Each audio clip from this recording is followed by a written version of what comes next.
the tradition of civil disobedience is, at least as I learned it, that you would protest and you felt so strongly about it. You wanted your government officials who were in power to know that you disagreed with them. No problem with that. But then you essentially took your medicine.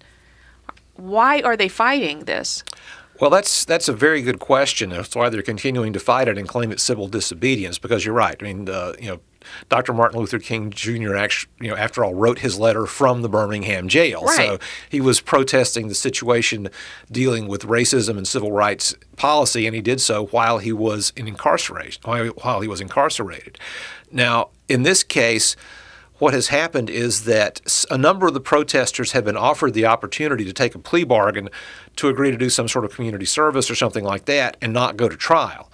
And in this case, a few have accepted, but most have not. They've said they want to go through trial. And then when they've gone to trial, they've been amazed that some of them have actually been convicted and expected to serve some sort of penalty. They have argued that their case is of such high moral standing that they shouldn't have to suffer any kind of penalty for it, which is, again, the opposite of the traditional idea of civil disobedience going from Nelson Mandela to Martin Luther King to Gandhi. I mean, the idea is that you accept the fact that there is a civil penalty for what you're doing, but by accepting the punishment, you are calling attention to it and hoping that you will get a change in the laws.